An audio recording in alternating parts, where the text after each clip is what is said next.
what today is? Today is Friyay. Yes, it is. But it is also the first Friday in March. And March is, as you know, Women's History Month. And so my Freaky Friday factoids for March are going to be about women that are famous or women that I just love.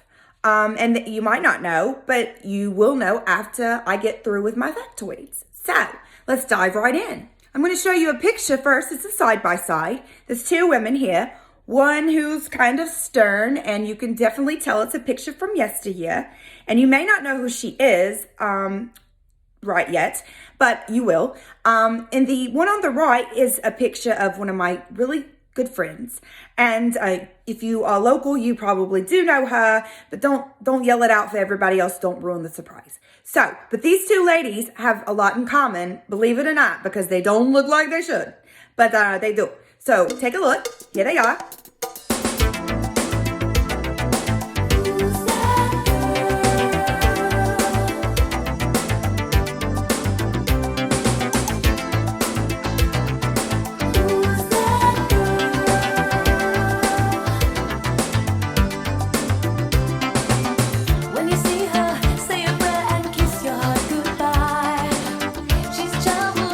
Let's start with the lady on the right.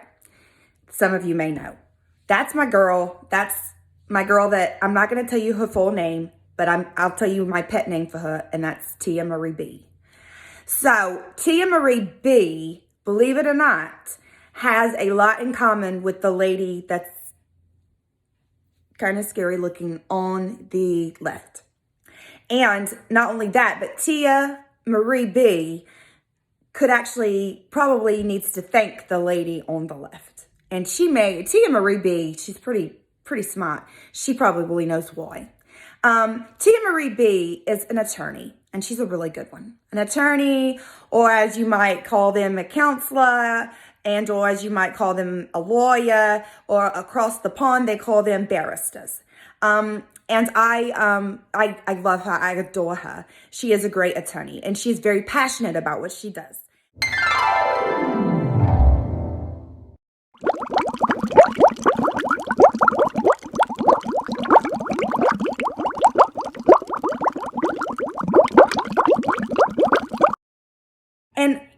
And here's the thing.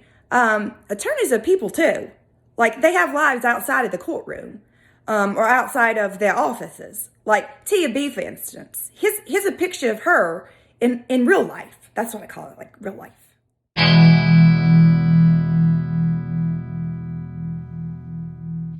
So yeah, she's like the queen of karaoke. I had heard tell of it, but I did not know the magnitude of it all until I actually went and heard her singing on stage. And let me tell you, you don't want to follow that. You don't, because you sound like that flea on that cartoon that's on the dog, you know, with this little stick on its back with a knapsack, the little bandana rubbed up, and he's like, food around the corner for me, hallelujah. You know, that guy.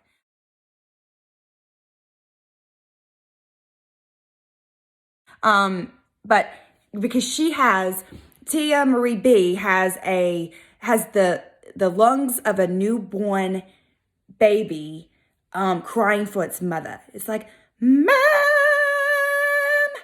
But way better and less pitchy.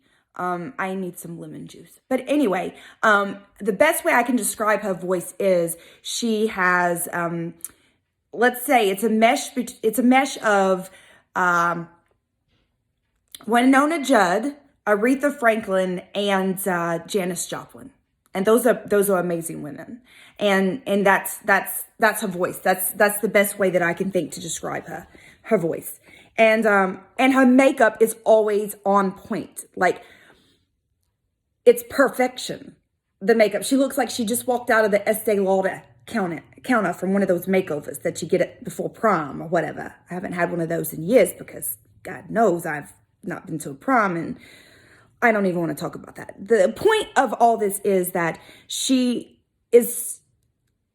amazing. And if if I didn't like her so much, I probably wouldn't like her so much, if that makes sense. And it does probably make sense to some of you catty ladies. She does. But the lady on the left was the very first attorney in the United States of America, the very first female attorney in the United States of America. And her name was Arabella Mansfield. We're going to learn about her. We are. Here's another picture of her.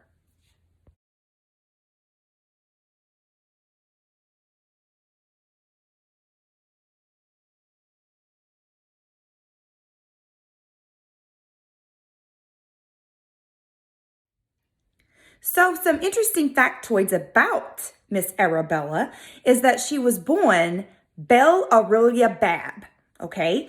And she had an older brother. They went to college during the Civil War, and they went to a college together in Iowa. Now, when you think of I've never really thought of Iowa, honestly, until I started researching Arabella.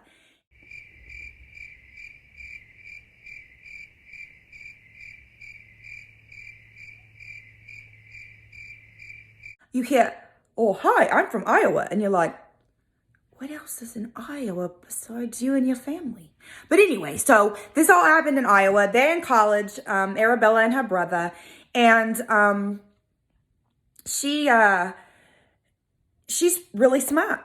But she's going to college. The only reason she's going is because it's the Civil War, and these universities and colleges have to pad their enrollment, so they have to open up enrollment to females because all the guys are at war.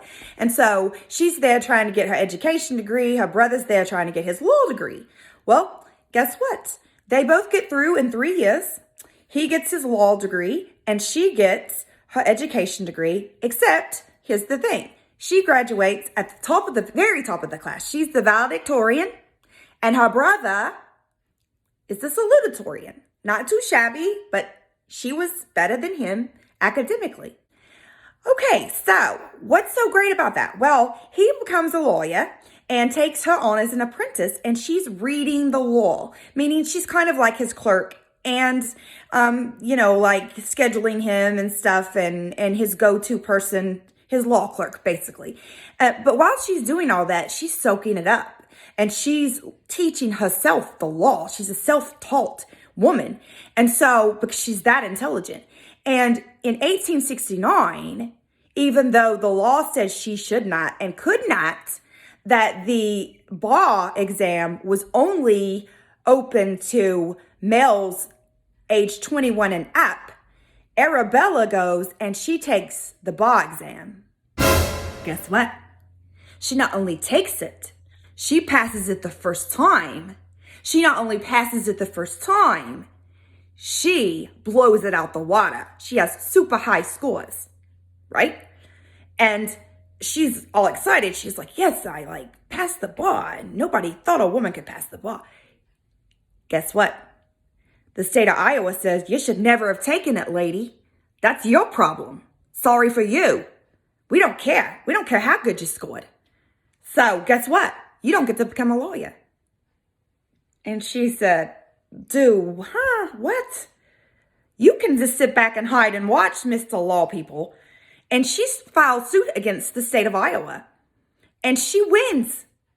So in 1869, Iowa becomes the first state in the union to admit females to the bar. So Iowa, you are known for something besides, I never knew what you were known for, but until now. Now I know that you were the progressive state back in the day, and that you allowed you were the first state to allow women to enter the law profession by taking the bar exam. So go Iowa. I have a new respect for you. It's very new. Yes, very.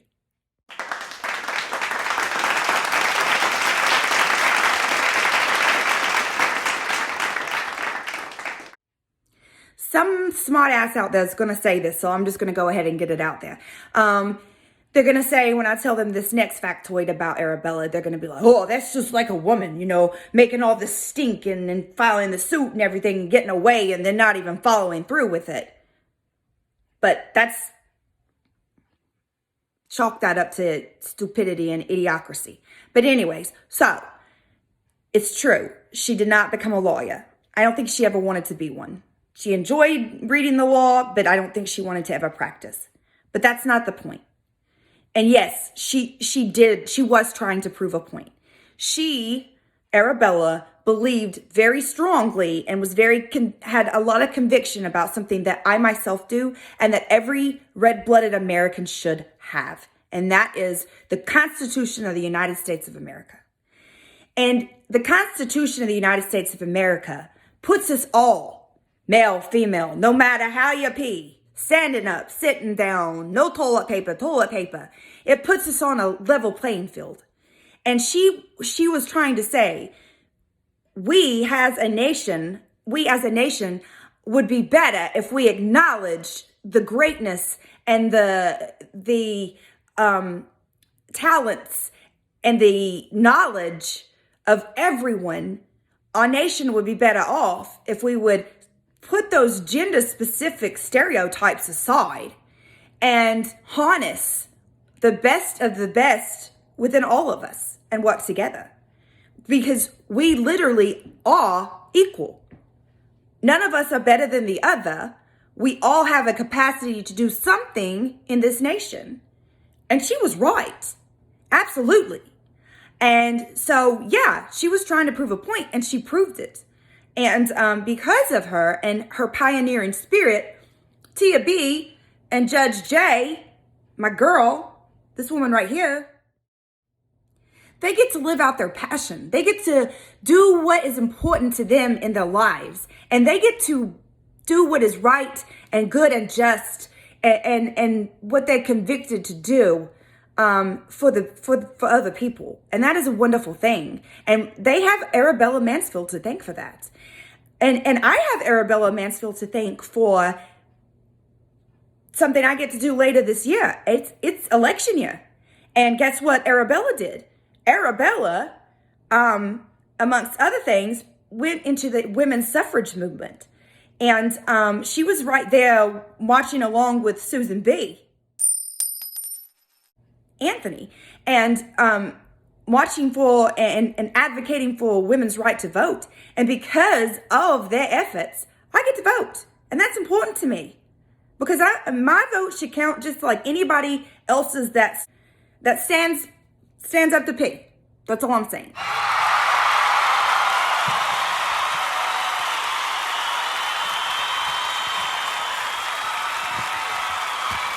Anyway, this is how I want to end this. And I want you guys just to let this soak in. Guys and gals. Of course, you guys probably are going to be like, oh, God, you're such a feminazi liberal. If you think that, then fine. You're allowed to think that. But you should have turned me off like days ago because you knew I was going to talk about women's history. So,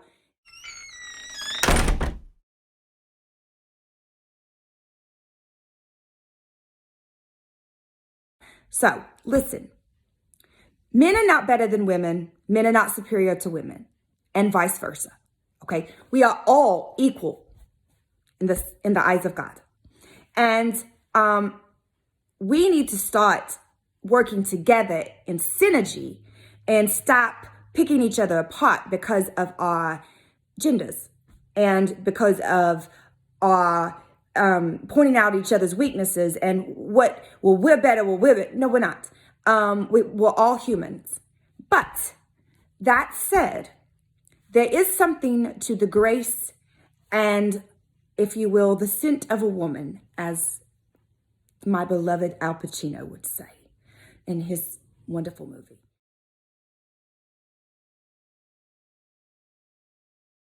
But there is something about this next statement that does ring true. Ginger Rogers, remember her, the dancer / actress, did everything that Fred Astaire her co-star, most movies. She did everything that Fred Astaire did, but she did it backwards and in high heels.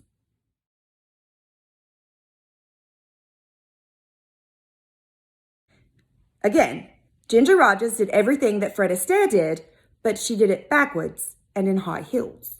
I mean, you didn't see Fred wearing high heels. That would have been weird.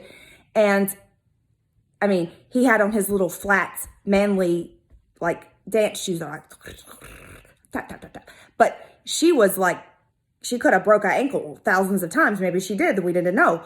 But she did everything that he did, but she did it backwards and in high heels. So she upped the ante. And I'm just saying that don't put limits on a woman, what we can do. Because sometimes we do things that are better. We do things better. And that's okay. That's okay. They break my heart. Thursday doesn't even start. It's Friday. I'm in love.